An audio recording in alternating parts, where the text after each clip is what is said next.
Welcome back. Today I'm so excited to have Lauren, aka Eat Gluten Free with me, over for a little Q&A. We met through the gluten-free community here on social media a couple years ago, and she's in Chicago for the week, so I decided to invite her over and answer some of the questions you asked over on my Instagram. Just a little disclaimer, neither of us are medical professionals. This is just our personal experience with celiac disease. Hi, I'm Sarah. In 2021, I was diagnosed with celiac disease at 23 years old. I had a really hard time processing this major life change, and I thought I couldn't do the things I loved, like traveling. But I've been determined to continue to live life to the fullest, and since my diagnosis, I've been able to travel to 21 countries. Now I plan on traveling all around the world and finding the best gluten-free food along the way. Hey guys, so I'm here with Lauren today, and we're going to be answering your burning questions. I will let Lauren introduce herself. Hey guys, I'm so excited to be here with you. My name is Lauren from Eat Gluten Free with me on Instagram. Me and Sarah connected a while back through either Instagram or TikTok. I don't remember what one. Probably both. Instantly was a fan. I love her content. If you guys are looking for like any travel related, well, you've obviously come from hers. She is the go-to. She is the go-to girl. Like, I always look up to her. So you are in the right place, and I'm excited to chat with you guys about everything gluten-free. All right, we're going to start us off simple and strong with what is your celiac disease diagnosis story. And Lauren, I know you have multiple autoimmune diseases. Yes. So okay, awesome. Yeah, so I was diagnosed with celiac disease in 2017. I was in college at the time, so it was difficult, definitely, because my friends couldn't really understand what I was going through. So my symptoms started it had been like what I was experiencing for months. So to me, it felt normal. But my dad is a nurse, and he was kind of like, those symptoms aren't normal. Like, we need to get you into the doctor. So those symptoms that I'm talking about was like malnourishment. I was very tiny, and I could eat unlimited amounts of food. Like, my appetite was so big, and I was eating like my friends' meals, my meals, and I would never gain a pound. But I had been that way for a while, so it didn't really bother me. I started to feel fatigue a lot, stomach pains. I had a lot of brain fog at the time, and then the biggest one was burping. I was burping all of the time, and it was something that my friends started to call me the burpologist because of it. Oh my gosh. No. Yeah, it was really not fun. But again, it was normal because I was experiencing it all the time when I was eating. Mm-hmm. And then that burping slowly turned into vomiting, which is when I was like, okay, I need to go to the doctors and get this checked out. Mm-hmm. And at the time, I know they normally say like people get diagnosed with celiac disease later in life. So I was turning 18, and I had gone through a breakup and going to college. So that was all like high stress events. And that kind of let it to all come out. So I went home, got an endoscopy, got diagnosed with celiac disease. So that's my celiac diagnosis story. My symptoms continued on and on and on. It's kind of like a long thing to go into. Basically, my symptoms didn't get better. So I decided to go to 4 more doctors in the span of 4 years, and got diagnosed with Crohn's, undiagnosed with Crohn's. It was a whole journey. But today I have celiac disease, Crohn's disease, and IBS. And I've been able to gain control of my symptoms. It did take me 5 years. So I think it's super important to talk about, though, that you're not going to heal overnight, whether it's just celiac disease or whether that's IBS or Crohn's disease. Healing takes a couple years, and I know that's scary to talk about and scary to say, but it's the reality, and I know we've talked about that, and it's important for people to know, but that's a little bit about my story. Yeah, thank you for sharing. For sure. And Lauren and I were just talking about how I am officially a year and a half into the gluten-free diet and my diagnosis, and how I'm actually starting to feel better, like I have energy again, and this is like such a long path, and I didn't think it was going to take that long, and so unfortunately it takes a minute. And I have definitely been there too, and it's funny to like see you only a year and a half in and be like, wow, because that was me as well, but it feels so long ago now, but it does take a long time, but it's worth it when you finally start to feel better. So worth it. Exactly. So how do you handle social events like weddings, nights out? Weddings. Okay, so I was actually a wedding planner. So basically when it came to weddings, because I was planning the weddings, I was working, so it was more difficult for me to like, ask for accommodations when it came to food. But one, if it's someone that you're close with, always ask who the caterer is going to be. And instead of asking the bride to do it because they already have so much on their plate, you can reach out to the caterer yourself just so that you can express like the cross-contamination issues and ask if they'll be able to accommodate and make a meal for you, whether it's one of the meals that the bride has or just something simple on the side, like usually rice, veggies, and a meat they can do for you. That's super accommodating, but you want to make sure to do that ahead of time. So call like a month ahead and then maybe remind them 2 weeks in, just because people forget. Totally. Another option is you can bring your own food with you, which is what I usually end up doing. And then if you bring it in Tupperware, you can just hand it directly to the caterer or the people running the food around, and they'll heat it up for you, and just make sure that you say to keep the top on it in case there's, it's in a microwave that's like not very clean or something. And then, and then they'll plate it for you so it looks like you're eating a normal food like with other people. So that's kind of nice. Yeah. I mean, if you prepare, it's doable, but like if you show up the day of and like expect there to be gluten-free options, that's kind of when you run into issues. First one, I didn't quite know what I was doing, but I had talked to the bride and groom beforehand, and then also the caterer. So I was like, oh, who's catering? And I looked them up on Find Me Gluten-Free, and I was like, oh, okay, they actually had good reviews. So they knew it was up. But then the last 2 weddings I went to, when we RSVP'd, there was a gluten or like any allergies on the RSVP. So I put that down, and they were fully accommodating. Oh, yeah. It's like amazing. I had gluten-free bread. Wow. I was like, I've never had that, so that's top tier. top tier. So if you're planning a wedding, think about everyone. Yeah. And then nights out, we both recently went to Lollapalooza. That was kind of a day out, but I definitely had snacks packed in my freezer just in case I was hungry. And I wasn't, because I was able to eat at the event. And we just both posted videos about going to Lollapalooza, actually. So we have a few questions about that. And essentially, I looked up on the website ahead of time. Lollapalooza.com, I think. This is my first ever music festival, so I didn't really know what to expect, but they had a whole menu of options of food, and then you could filter it by gluten-free, vegetarian, vegan. There was plenty of options, and it showed you which stands were actually gluten-free. And so I took that with not a grain of salt, but you just take that as it is, and then going up to the stands, you have to still do your whole spiel of dedicated fryer, glove change, yada yada yada. So I had a fabulous experience. Yeah, I'm jealous of Sarah. I met up with her after she ate the food. I was like, I should have been with her. Yes. I was not as adventurous. I found out about the website situation after I saw Sarah's video, which I wish I knew ahead of time. But that's a great resource. What I did is I got a doctor's note from my GI, just in case, because I knew I was going to bring snacks with me. And then I also reached out to Lollapalooza, and I wasn't expecting them to email me back. They emailed me back like 15 minutes later, which is really cool. Wow. Yeah, they're very on top of their stuff. They said you can bring in anything as long as it's prepackaged, no alcohol, and there's like one other thing I forget. No drugs. Yeah, for sure. And as I brought in an apple too. So basically I brought in like protein meat sticks, almond butter, and an apple. I was only there for a couple hours. And they didn't really question it. They just wanted to see all the emails and the papers, and they were like, yeah, you're good to go. And then that was my dinner because I didn't have time to make it to like the stands. But I had no issues getting anything in. And I've also been to Boston Calling before too. And I had like rice bowls, like celiac safe rice bowls. Nice. And they had GF, again, written like right on the, I don't know what that's called, like the stand. It said GF, and they were super accommodating. And there wasn't really anything with gluten because it was just rice bowls. So that was super easy. So they're definitely more accommodating with allergies nowadays, which is really nice. Totally. What apps do you use other than Find Me Gluten-Free to eat out? Well, I guess I'll app myself a little bit here.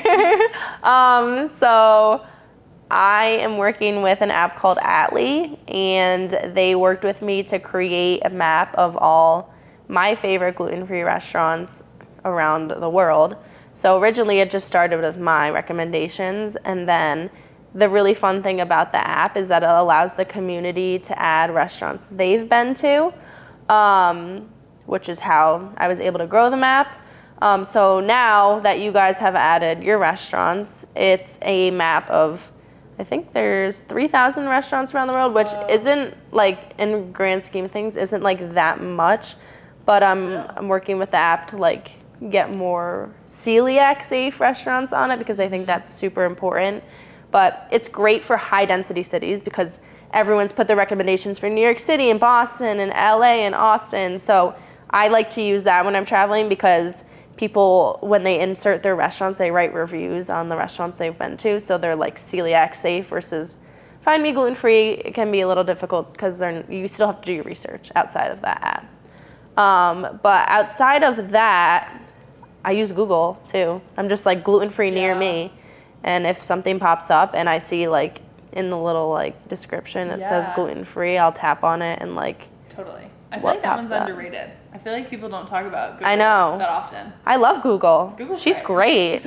She gets me so many restaurants. So many answers. Yeah. Because that also works good when you're in like kind of like not maybe, well, if you're in the middle of nowhere and you're like, what is near me? Or if you need something like quick and like, or you go through Find Me Gluten Free or at like that My Map and you don't see anything you like and you want another option. Like, I feel like that's a good way to do it. Totally. I feel like I have Fig when I go grocery shopping. Fig is great, yep. And then I have gluten-free translation card. Oh, that's a good one. General one. I think it's called GF. I'll put the name of it here. Yeah, I forget what it is. It's not like perfect. I think it's the gluten-free card, isn't it? Gluten-free. That might be.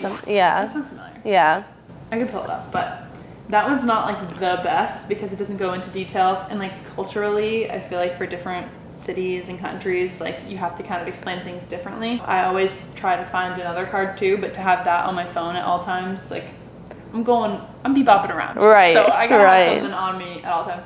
Like in Turkey, actually, I haven't been to Turkey, but we had a layover in Turkey. Oh, okay. I was gonna say you've been to Turkey. I want to go. Not yet. Since I wasn't going to Turkey, I didn't get a Turkish like gluten-free language card because I wasn't planning on being in Turkey, which I wasn't. I was just in the airport. But I was at the airport lounge and really was having a hard time communicating. We were using the Google Translate app, but there's miscommunication there. Okay, so another thing that like I found, so I was recently in Brazil and I can't speak Portuguese. So if I needed to order, first I would say, no fala Portuguese, like I can't speak Portuguese. And usually the managers could speak English. So if you can like determine how to say the word manager in that language and like bring the manager out, usually like they're more knowledgeable or they can point you in the direction of finding someone who speaks English. And it found that in Brazil, the servers would never deal with my allergy. They would always go directly to the manager and the manager would bring out my food and communicate directly with the chef. So I think that's super important too when there's a language barrier. Totally. Yeah. I haven't run into that in a lot of other countries, but there will always be that one person that either speaks English or knows about celiac disease or gluten-free, and that person will come out and talk to you. So as we're talking about this, how do you deal with language barriers or countries that don't know what celiac disease is?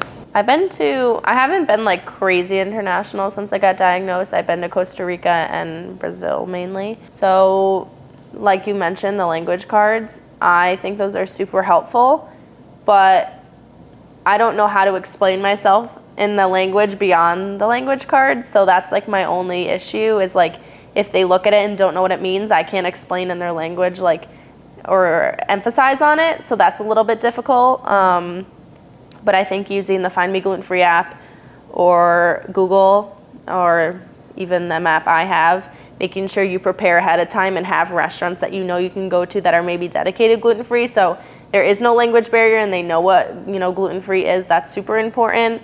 You just have to be prepared. Totally. You can't go in with like blind eyes. Totally. Because you never know. But for me, I love to cook. I was telling Sarah this.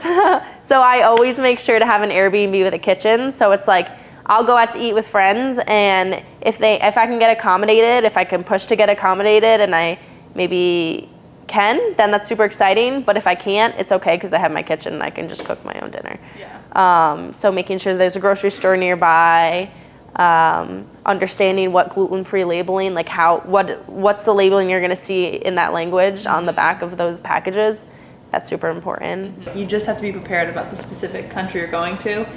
Do your research. There's a lot of people out there. Yeah. People that travel with celiac disease and post tips about it. For sure. People out there. Yeah. What was the second half of the question? I don't remember.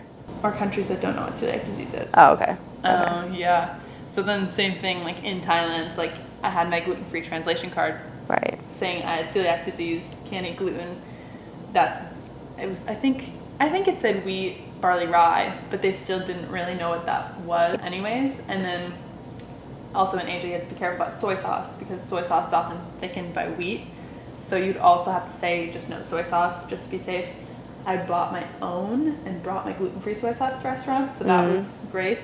But I think it is really hard when culturally the country doesn't know what celiac disease is. It's a little bit trickier. It is, you for have sure. To have your radar out. Yeah, you definitely. But it's doable. Yeah. And you make that very clear that is doable. Yeah. This leads me into another question of when you get gluten, what's your protocols? And this reminded me of it because in Vietnam, I got a little bit of a cross-contamination from a buffet we were in the Halong Bay cruise, and it was beautiful, but I was having symptoms. But literally, our toilet, you could see out into the beautiful, Vietnamese countryside. Yes. And I was like, okay, if I have to be sick somewhere, this is gonna be it. So.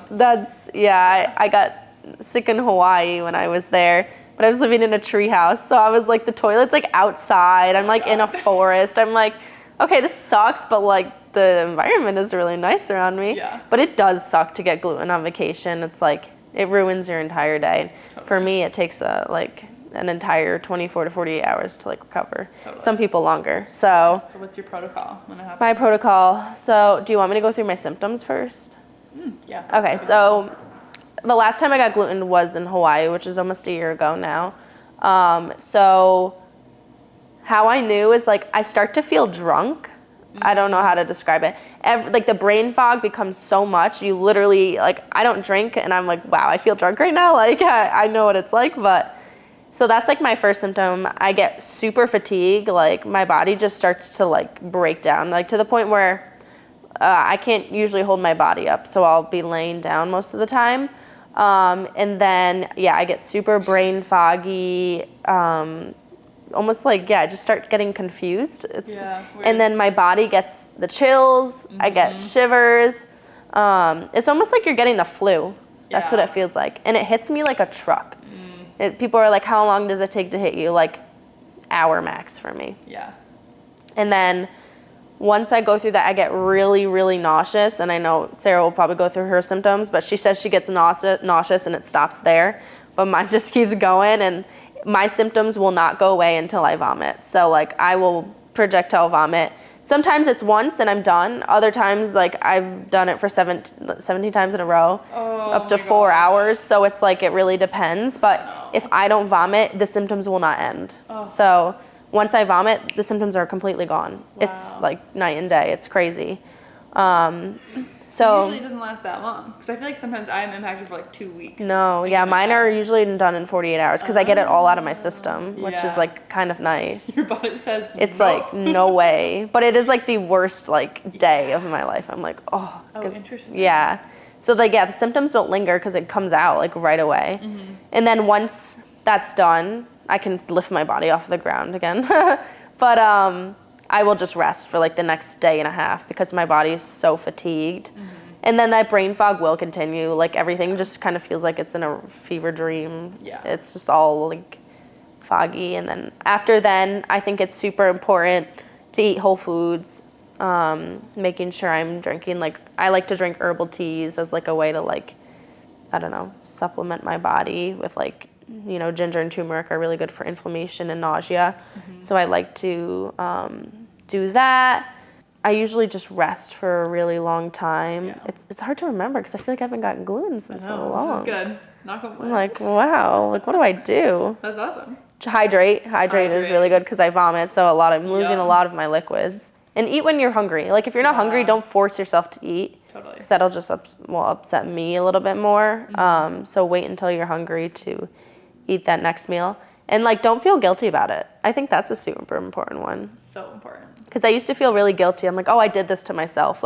I chose to take a risk, or I ate something and didn't read the label. It's gonna happen. We all gluten ourselves. It's obviously, it's a learning lesson. Every time I gluten myself, I'm oh, you're not gonna do that next time, or you're gonna do this and it's gonna do this better or differently. Totally. So taking care of my mental health when that happens is so important, because people have even told me after they get gluten, they feel they feel they're in a depression. And I think that's when your gut is unhappy, it goes straight, it's all connected. So that's not an abnormal thing to experience, I don't think. Totally. I feel like with the whole diagnosis, that's something that probably needs to be talked about way more.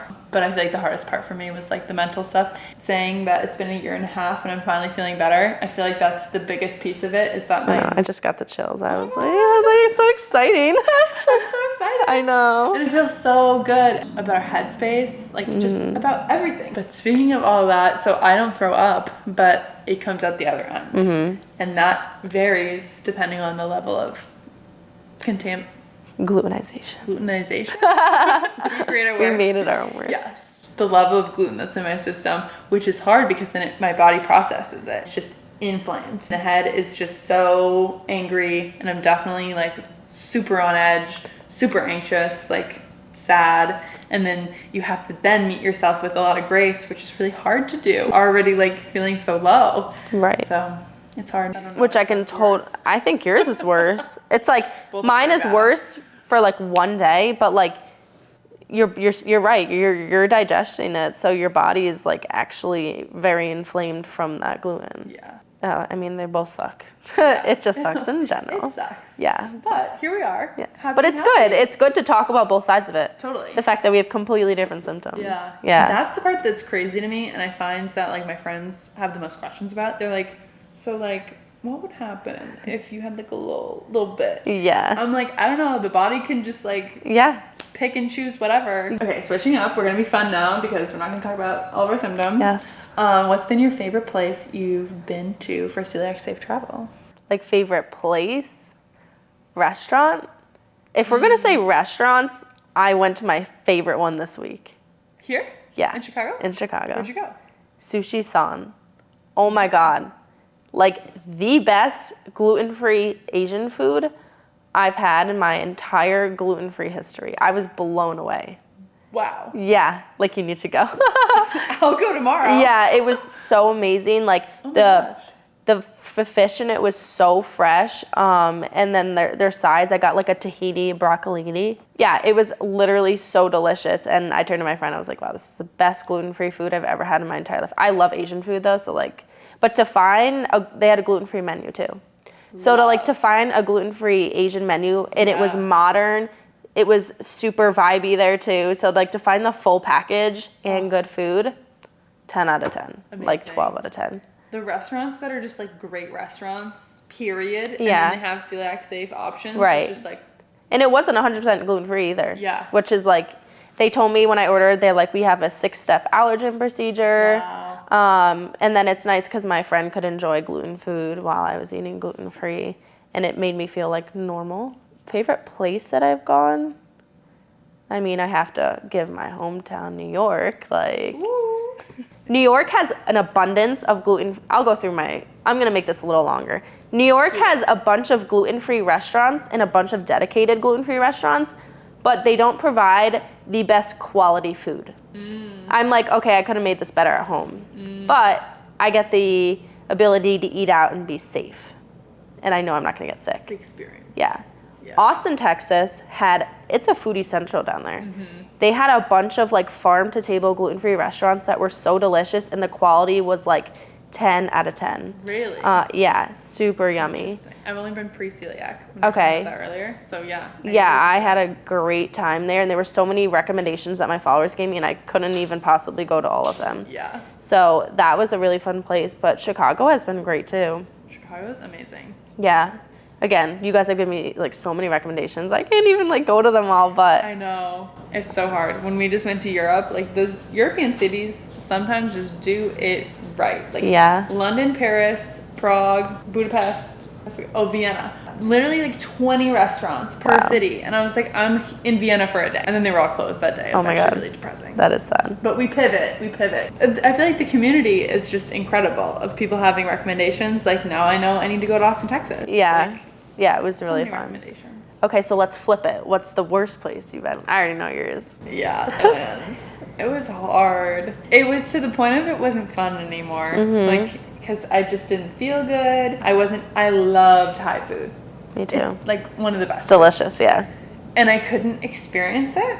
Yeah. So that just further isolating, like getting into the mental piece of it was just like, okay, this sucks. Why am I here? It was so beautiful, and I definitely want to go back and like kind of redeem it a little bit. But at the same time, on the flip side, trying to be positive, like I had great gluten-free pad thai. Like there were some spots that were amazing, but it just like there was not much outside of that. It was like And were those like those spots you went to? Were they in those like big cities? Yeah, it was in Bangkok. Okay, Bangkok. Yeah. I would definitely say mine was Hawaii. Really? Yeah. Like I would straight up like walk into restaurants and they'd be like, no. Like every restaurant would say that. Like you just can't eat here. Again, there's a lot of like Asian flair over there, so a lot of soy sauce. But a lot of people just had no idea what gluten was. Sometimes barely find restaurants. Like there's nothing on the Find Me Gluten-Free app. I mean, you can find a lot of like fresh produce at farmers markets and stuff, but restaurants that would take you seriously was like really difficult to find. Even when you can speak English. Yeah. Yeah. Dang. So, yeah. My favorites. Okay. My favorite countries. It's a long list, and it's only getting longer the more I travel, because it's only been a year and a half. But somehow I've visited 21 countries. Literally mind-blowing to me. But the favorites of the list, like Italy, top notch. The UK and Ireland were really good. Like convenience is a really hard part about traveling with celiac disease. You do not get to just go into anywhere and be able to eat. Like you have to do all that research beforehand, the preparation. But in Ireland and in the UK, I would just like pop in because KJ was getting something, or we'd be like getting a drink, like matcha, and there would be bagged like gluten-free muffins. Wow. What a treat. So yeah, that's amazing. It was just like accessible, which I really appreciated. It's not like it was the best muffin in the world. Right. But it was the fact that I could just eat one and I didn't have to plan. Right. And it wasn't on the itinerary. Like, right. How exciting. So. Have you had one of the McDonald's burgers? Okay, what are did your it. thoughts on I it? did Because it. I've seen it and I'm like, oh, I don't know how that would taste. I think it was just an experience, right? It's just the experience. So we did it when we were in Budapest because Hungary has gluten-free McDonald's.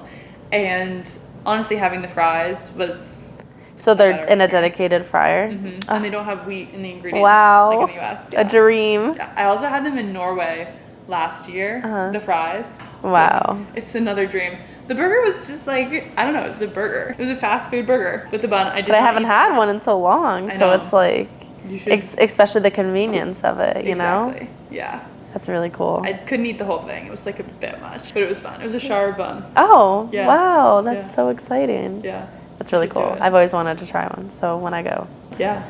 There's like 13 countries in Europe that do it. Wow. Yeah. That's so exciting. I'd like to visit the UK for 3 months, but I'm scared I can't handle it with celiac disease. Any tips from you?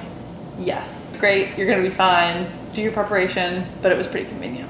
I know. And she told me that, and I was like, wait, what? Because everyone tells me they don't have gluten-free options, so trust Sarah. I trust Sarah. Trust me. So also, if she's been there and lived through it.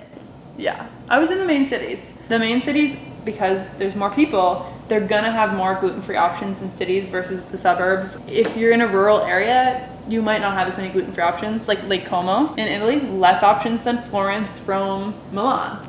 You just have to like know that going into it. Yeah, and maybe if this is your first trip, plan something around a bigger city than going somewhere more remote. And then when you're ready to go remote, then do that, you know? Exactly. Yeah. My first trip was to Barcelona. It was for 5 days. It was with celiac disease. It was amazing because it wasn't too overwhelming of a city, but they had a lot of gluten-free options. I don't know that much Spanish, but like I feel like you could get by a little bit better than Thai. Are there some countries that you wouldn't go to with celiac disease? And then is Asia a good place to travel with celiac disease?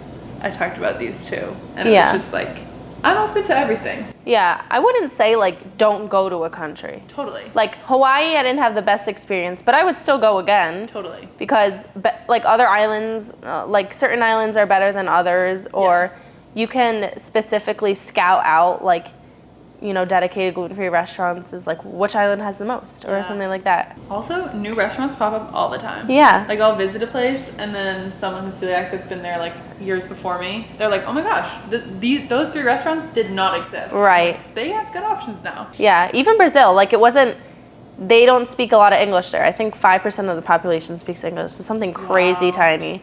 But you make it work, you know? It's like, I wouldn't tell anyone not to go there because it was one of my favorite countries in the world. Totally.